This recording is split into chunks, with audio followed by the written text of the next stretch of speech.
So, good afternoon. I'm glad to welcome our distinguished guests of our conference today. So, our press conference is being held in two languages, and of course, we have the broadcasting that everyone who is not present here today can watch. So, we can watch it at the website of our press center and, of course, in our media. So, our topic today is the decay of freedom of speech in the West. So I would like to present our guests. Firstly, the founder of party WikiLeaks, Mr. John Shipton. Also with us today is the member of the Municipal Council of Port Hedland, Mr. Adrian McRae, representing Australia. Today also with us is Professor in Law, Mr. Augustus Zimmermann, who is also from Australia.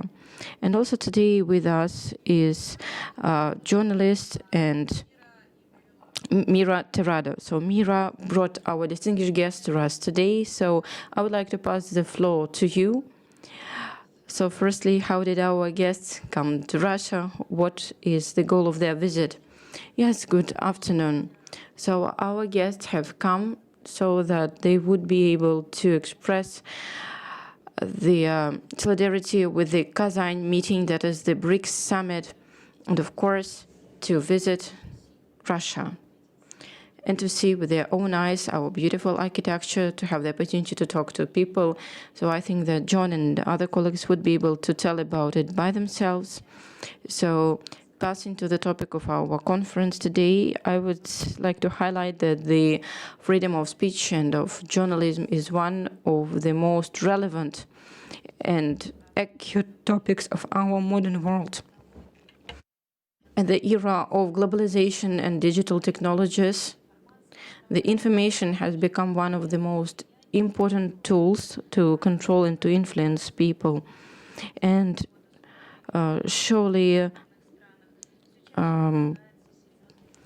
now the freedom is influenced and is in danger. Since 2014, the largest networks and research machines that work on the territory of the Eurasian Union have to fall under the new law of the digital services, that is the Digital Service Act, that many critics have called to be one of the threats of the spread of information that violate the rights of people, of humans. So considering cybersecurity, there is an alarm, there is a bell ringing saying that the innovations would allow the governments to influence the spread of information only in the interest of the state, but would also limit the freedom of speech and would destroy any criticisms.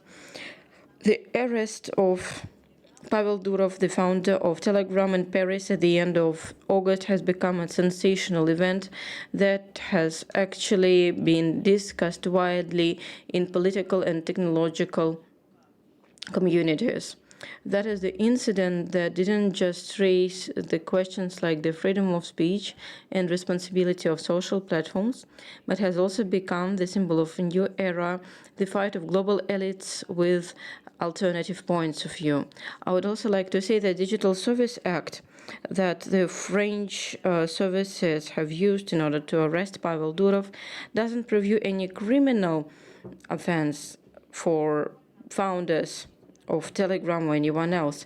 It is aimed to regulate the activity of platforms and to limit their moderation, but of course not to pursue people founding them. But it is not just the EU that does it, but also other states like Great Britain, the US. At the very beginning of the August, the British government started pursuing and arresting citizens for them expressing their own political point of view.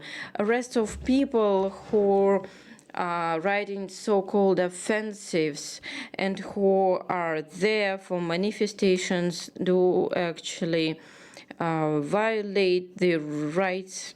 And the ex-State Secretary of America, Hillary Clinton, says that people who do believe in conspiracy theories should be arrested before the presidential elections in 2024.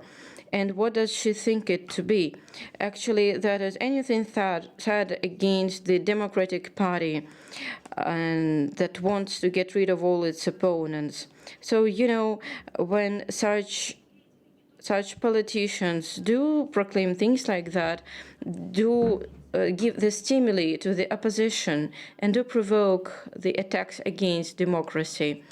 Of course, that can be considered to be the absolute non-respect of the amendments to the Constitution of the US and to the electoral procedure. During the last years, the Democratic candidate, Kamala Harris, has been regularly proclaiming the limitation of freedom of speech and said that she wants to use the Ministry of Justice and the American law enforcement agencies against the social networks. So we can see that there is the last fortress of freedom of speech, which is BRICS, that allows to speak openly. Western countries do introduce censorship, limiting the journalists' rights, the citizens' rights. The BRICS countries do continue to protect and to support the principles of the information spread. So Digital Service Act arrests and attempts to get rid of the First Amendment to the US Constitution testimony that the freedom of speech in the West is under a very serious threat. In that context, BRICS is the last fortress of democratic points of view where journalists are still free to speak up. Being united, our countries can stop totalitarianism and protect the rights of every person so that everyone would be able to express his or her point of view. Thank you. Thank you so much, Mira. Now I would like to pass the floor to